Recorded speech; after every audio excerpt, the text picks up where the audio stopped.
জোড়াসাঁকো ঠাকুরবাড়ির গেটে বিক্ষোভ। তৃণমূল ছাত্র পরিষদের রবীন্দ্রভারতী বিশ্ববিদ্যালয়ে স্থায়ী উপাচার্য নিয়োগের দাবিতে বিক্ষোভ।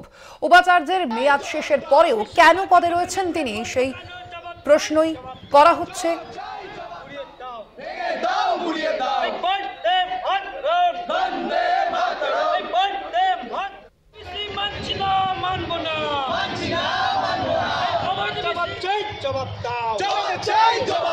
বিশ্ববিদ্যালয় ক্যাম্পাসের মেন গেট বন্ধ কেন? জবাব চাই, জবাব দাও। জবাব চাই, জবাব উড়িয়ে দাও, ভেঙে দাও, উড়িয়ে দাও। বন্দে মাতরম, বন্দে মাতরম, বন্দে মাতরম।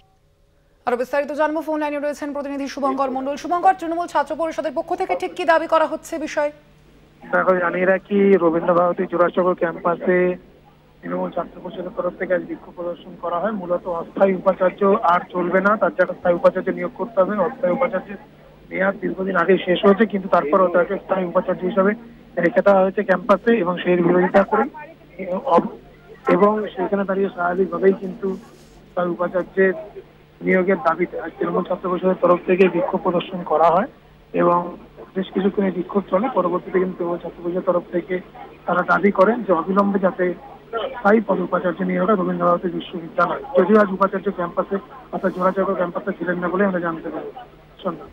ধন্যবাদ। তুমি আমরা কথা বলছিলাম, ফোন লাইনে ছিলেন প্রতিনিধি শুভঙ্কর মণ্ডল।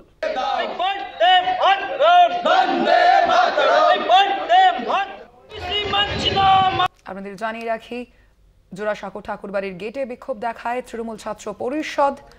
আজ রবীন্দ্রভারতী বিশ্ববিদ্যালয়ে স্থায়ী উপাচার্য নিয়োগের দাবিতে এই বিক্ষোভ দেখানো হয় তাদের পক্ষ থেকে। উপাচার্যের মেয়াদ শেষের পরেও কেন তিনি পদে রয়েছেন সেই প্রশ্নই তুলেছে তৃণমূল ছাত্র পরিষদ। গেটে তালা ঝুলিয়ে বিক্ষোভ করে তৃণমূল ছাত্র পরিষদ।